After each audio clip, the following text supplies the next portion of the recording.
નમસ્કાર વિદ્યાર્થી મિત્રો, ગુડ મેકેનિકલ એકેડમી ચેનલમાં આપનું હાર્દિક સ્વાગત છે।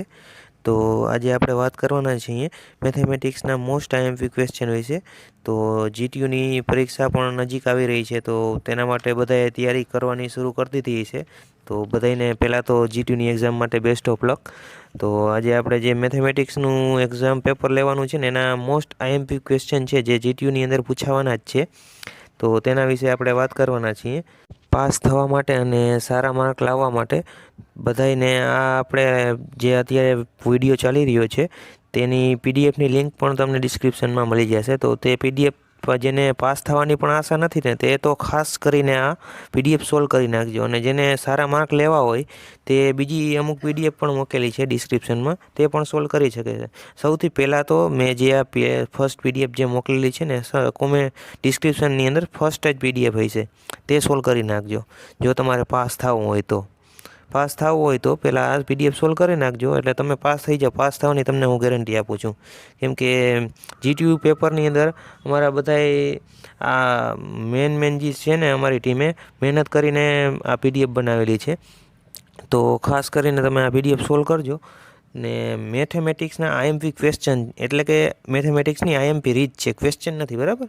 આ રીત છે, આ રીતનો દાખલો પૂછાઈ શકે છે। બેઠો દાખલો તો ક્યાંય પૂછાશે જ નહીં એવું વિચારીને જો તમે ડિપ્લોમામાં એડમિશન લીધું હોય ને કે મેથેમેટિક્સમાં આ ટાઈપનો જ દાખલો પૂછાઈ જાય તો તમે ભાઈ મૂકી દેજો ડિપ્લોમા કરવાનું, કારણ કે મેથેમેટિક્સની અંદર મિત્રો હે ને રીત પૂછાય છે। આ વખતે જે પૂછાણું હોય ને તે આવતી ખેરે ના પૂછાય, રીત પૂછાય છે પણ રકમ ના રહી, રકમ બદલાતી રહે છે। તો માટે તમારે રીત પાકી કરવાની છે, દાખલો બેઠો ગોખતા નહીં, નકર પાસ નહીં થાવ, બરાબર? પાસ થવું હોય તો જે આ અત્યારે ચાલી રહી છે ને પીડીએફ તેને તમારે રીતુ બધી ગોખી લેવાની છે। જો તમને મગજમાં બે સમજી લેવાની છે, સારી રીતના સમજી લેજો। જો સમજવામાં ના મેળ આવે તો ગોખી લેજો, પણ તમે જો આ રીત આવડતી છે તો તમે પાસ થઈ જશો, પણ જો તમને આ રીત નહીં આવડતી આમાંથી એકેય તો તમે પાસ નહીં થઈ શકો, બરાબર મિત્રો?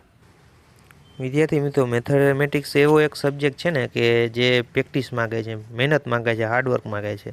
જો તમે મેથેમેટિક્સમાં પ્રેક્ટિસ નહીં કરો તો તમે પાસ નહીં થઈ શકો। કેટીઓ આવશે, બેકલોગ આવશે, અને તે કેટી અને બેકલોગ સોલ્વ કરતાં તમારા સિનિયરને તમે પૂછી જોજો। તમારી જ કોલેજમાં ઉદાહરણ દઈ દઉં, તમારા કોઈ સિનિયર હોય ને મિત્ર એને પૂછી જોજો કે ભાઈ કે તમારે બેકલોગ આવ્યો તો મેથેમેટિક્સમાં કેટી આવી હતી, તમે સોલ્વ કરતાં કેટલો ટાઈમ લાગ્યો હતો? હજી સુધી પણ ઘણા એવા વિદ્યાર્થી મિત્રો છે 5મા 6ઠા સેમમાં છે અને એ બેકલોગ કેટી સોલ્વ નથી થઈ। તો એટલા માટે તમને કહું છું વિદ્યાર્થી મિત્રો કે મેથેમેટિક્સમાં તમે થોડીક તમારી રીતની પ્રેક્ટિસ કરવાની ચાલુ કરી દો। હું તે પણ કરી શકતો હતો કે ભાઈ આ દાખલાની જે મેં રકમ મૂકી છે એના ડાયરેક્ટ સોલ્યુશન તમને મૂકી દેત, તો તમે વિદ્યાર્થી મિત્રો એવું કરો કે ભાઈ આખી દાખલો ગોખીને વયા જાત, પણ દાખલો ગોખશો તો નહીં મેળવે ભાઈ। તમારે આખા દાખલાની રીતુ કરવાની રહેશે, રીતુ સમજવાની રહેશે। જો ના સમજાય તો તમે મને કોમેન્ટ કરજો, એવું હશે તો હું આનું સોલ્યુશન કરીને તેની પીડીએફ પણ મોકલી દઈશ।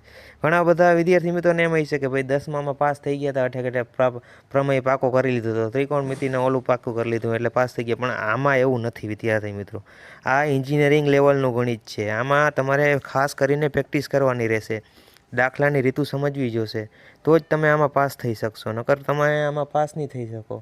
સારા માર્ક લેવા હોય તમારે, તો પાસ થવું હોય તો તમારે આ બધાય જે મેં તમને આમાં MCQ છે 14 31 દાખલા છે તે બધા તમે તમારી રીતના જાત મહેનત કરીને સોલ્વ કરો, અને તેમાં તમે ક્યાંય પણ અટકાવ વિદ્યાર્થી મિત્રો તો મને કોમેન્ટ કરજો, મેસેજ કરજો, હું તેનો ઇન્સ્ટન્ટ તમને જવાબ આપીશ અને તમને હું સોલ્યુશન પણ તમને મોકલી દઈશ।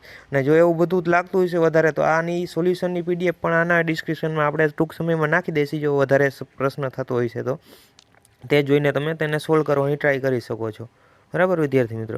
તમે અત્યાર સુધી જે પણ કર્યું હોય, પણ હવેથી તમે અત્યારથી છેલ્લા 15 દિવસ રહ્યા છે હવે એક્ઝામમાં, 15થી પણ ઓછા સમય રહ્યો હોય છે, તો હવેથી તમે મહેનત કરવાની શરૂ કરી દો। મેથેમેટિક્સમાં ઘણા બધા લોકો ફેલ થતા હોય છે, મેં આની પહેલાં પણ કહી દીધું, પાછું કહું છું। તો માટે તમારે મેથેમેટિક્સ એવો સબ્જેક્ટ છે ને કે તમારે તેમાં પ્રેક્ટિસ સારું કરવી પડે।